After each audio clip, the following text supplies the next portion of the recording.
ഇന്ത്യയേക്കാൾ പ്രായമുള്ള ഒരു പത്രം. ഇന്ത്യയുടെ പ്രഥമ പ്രധാനമന്ത്രി ജവഹർലാൽ നെഹ്റു ചുക്കാൻ പിടിച്ച് നിർമ്മിച്ച നാഷണൽ ഹെറാൾഡ് എന്ന ഈ പത്രത്തിന് ഇന്ത്യയുടെ ചരിത്രത്തിൽ ചേർത്ത് വെക്കാനും ഒരുപാട് അഭിമാന നിമിഷങ്ങളുണ്ട്. 5000 സ്വാതന്ത്ര്യ സമര സേനാനികളെ ഓഹരി ഉടമകളാക്കി 1938 അസോസിയേറ്റഡ് ജേർണൽസ് ലിമിറ്റഡ് എന്ന കമ്പനിയാണ് ഈ പത്രം ആദ്യമായി പ്രസിദ്ധീകരിച്ചത്. ഇന്ത്യൻ സ്വാതന്ത്ര്യ സമരം കൊടുമ്പിരി കൊണ്ടിരിക്കുന്ന സമയത്ത് സമരാവേശം ജനങ്ങളിൽ എത്തിക്കാൻ മുതുമുത്തച്ഛൻ തുടങ്ങിയ പത്രവുമായി ബന്ധപ്പെട്ടുടലെടുത്ത കേസിൽ എങ്ങനെയാണ് രാഹുലും അമ്മ സോണിയയും പ്രതികളായത്? എന്താണ് നാഷണൽ ഹെറാൾഡ്? എന്താണ് നാഷണൽ ഹെറാൾഡ് കേസ്? 5000 സ്വാതന്ത്ര്യ സമര സേനാനികൾ ഓഹരി ഉടമകളായ അസോസിയേറ്റഡ് ജേർണൽസ് ലിമിറ്റഡ് എന്ന കമ്പനി ആരുടെയും സ്വകാര്യ സ്വത്തല്ലായിരുന്നു. ശക്തമായ ലേഖനങ്ങളും എഴുത്തുകളും നിഷ്പക്ഷമായി കാര്യങ്ങൾ അവതരിപ്പിച്ച് ജനങ്ങൾക്ക് വേണ്ട കാര്യങ്ങൾ പ്രസിദ്ധീകരിക്കുക എന്നതായിരുന്നു കമ്പനി ലക്ഷ്യം. കമ്പനി ഗ്വാമി ആവാസ് എന്ന് ഉറുദുവിലും നവജീവൻ എന്ന് ഹിന്ദിയിലുമായി 2 പത്രങ്ങൾ കൂടി പ്രസിദ്ധീകരിച്ചിരുന്നു.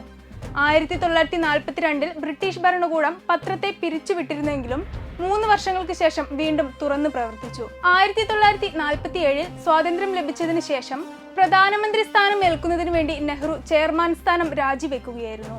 എന്നാൽ സ്വതന്ത്ര ഇന്ത്യയിലെ കച്ചവട ശ്രേണിയിൽ അതിജീവിക്കാൻ കഴിയാതെ 2008 പ്രസിദ്ധീകരണം തുടങ്ങി 70-ാം വർഷം കമ്പനി പൂട്ടി.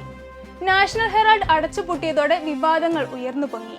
പത്രം അടച്ചുപൂട്ടിയപ്പോൾ ജീവനക്കാരെ ആനുകൂല്യങ്ങൾ നൽകി പിരിച്ചുവിടുന്നതിനും പത്രത്തിന്റെ ബാധ്യതകൾ തീർക്കുന്നതിനുമായി നാഷണൽ ഹെറാൾഡിന്റെ ഉടമസ്ഥരായ അസോസിയേറ്റഡ് ജേർണൽസ് ലിമിറ്റഡിന് കോൺഗ്രസ് 90 കോടി രൂപ വായ്പ നൽകി.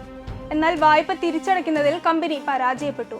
2010 UPA സർക്കാരിന്റെ ഭരണകാലത്ത് സോണിയാഗാന്ധിയും രാഹുൽ ഗാന്ധിയും ഡയറക്ടർമാരായി നാഷണൽ ഹെറാൾഡിന്റെ കെട്ടിടത്തിൽ യങ് ഇന്ത്യ ലിമിറ്റഡ് എന്ന ഒരു കമ്പനി പണിതുയർത്തുന്നു.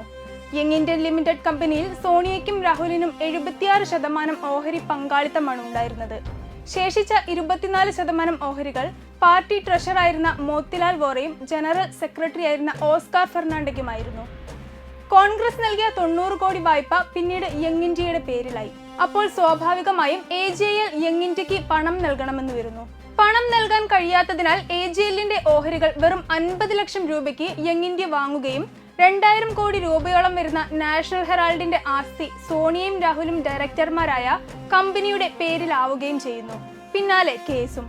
2013 മുതിർന്ന BJP നേതാവ് സുബ്രഹ്മണ്യൻ സ്വാമി ഡൽഹി പട്യാല ഹൗസ് കോടതിയിൽ പരാതിയുമായി എത്തിയത്. കോടിക്കണക്കിന് രൂപയുടെ മൂല്യമുള്ള സ്വത്തുക്കൾ തെറ്റായ രീതിയിൽ ഏറ്റെടുക്കാൻ നെഹ്റു കുടുംബം തന്ത്രങ്ങൾ പ്രയോഗിച്ചു. രാഷ്ട്രീയ പാർട്ടികൾക്ക് വാണിജ്യ ആവശ്യങ്ങൾക്കായി പണം നൽകാൻ അനുവാദമില്ല. കോൺഗ്രസ് നൽകിയ വായ്പ നിയമവിരുദ്ധമാണ്. ഓഹരി വിശദാംശങ്ങൾ തെരഞ്ഞെടുപ്പ് സത്യവാങ്മൂലത്തിൽ മറച്ചുവെച്ചു. പൊതുസ്വത്ത് സ്വകാര്യ ആവശ്യത്തിനായി ഉപയോഗിച്ചു. അതിനായി ഗൂഢാലോചന നടത്തി. ഓഹരി ഉടമകളെ അറിയിക്കാതെ വഞ്ചിച്ചു എന്നിങ്ങനെയാണ് സുബ്രഹ്മണ്യൻ സ്വാമിയുടെ ആരോപണങ്ങൾ. 2014 ഓഗസ്റ്റിലാണ് കേസിൽ ED അന്വേഷണം നടക്കുന്നത്. നാഷണൽ ഹെറാൾഡ് പത്രത്തിന്റെ നടത്തിപ്പുകാരായിരുന്ന AJLന്റെ ബാധ്യതകളും ഓഹരികളും യങ് ഇന്ത്യൻ ലിമിറ്റഡ് എന്ന കമ്പനി ഏറ്റെടുത്തതിൽ കള്ളപ്പണ ഇടപാട് നടന്നിട്ടുണ്ടോ എന്നാണ് ED അന്വേഷിക്കുന്നത്. എന്നാൽ BJP നേതൃത്വം നൽകുന്ന കേന്ദ്ര സർക്കാർ രാഷ്ട്രീയ വൈരാഗ്യം തീർക്കുകയാണെന്നാണ് കേസിൽ കോൺഗ്രസിന്റെ പ്രതികരണം. ഹെറാൾഡ് പ്രസാധകരായ AJLന് സാമ്പത്തിക ബാധ്യതകൾ ഉണ്ടായപ്പോൾ കോൺഗ്രസ് പണം നൽകി രക്ഷകനായത് അതിന്റെ ചരിത്രപരമായ പൈതൃകത്തിൽ വിശ്വസിച്ചുകൊണ്ടാണെന്നും പാർട്ടി പറഞ്ഞു. കേസിൽ രാഹുലിനും സോണിയയ്ക്കുമൊപ്പം മോത്തിലാൽ വോറ, ഓസ്കാർ ഫെർണാണ്ടസ്, മാധ്യമപ്രവർത്തകൻ സുമൻ ദുബൈ, സാങ്കേതിക വിദഗ്ധൻ സാം പിത്രോദ എന്നിവരെയും പ്രതി ചേർത്തിട്ടുണ്ട്. കേസുമായി ബന്ധപ്പെട്ട് 2022 ജൂണിൽ 4 തവണയായി ഏകദേശം 40 മണിക്കൂറോളം ED ഉദ്യോഗസ്ഥർ രാഹുൽ ഗാന്ധിയെ ചോദ്യം ചെയ്തിരുന്നു. കേസുമായി ബന്ധപ്പെട്ട് 2022 ജൂലൈയിൽ 3 ദിവസങ്ങളിലായി 11 മണിക്കൂറോളമാണ് സോണിയാഗാന്ധിയെ ചോദ്യം ചെയ്തത്. എന്നാൽ ആര് വേണമെങ്കിലും വരട്ടെ, താൻ കാത്തിരിക്കുകയാണെന്ന നിലപാടിലാണ് രാഹുൽ ഗാന്ധി. പണമില്ലാഞ്ഞിട്ടാണോ അതോ ഉണ്ടായിട്ടാണോ വെളുപ്പിക്കൽ നടന്നതെന്ന വിശദീകരണങ്ങൾക്ക് കേസിൽ അന്തിമ തീരുമാനമാകേണ്ടതുണ്ട്.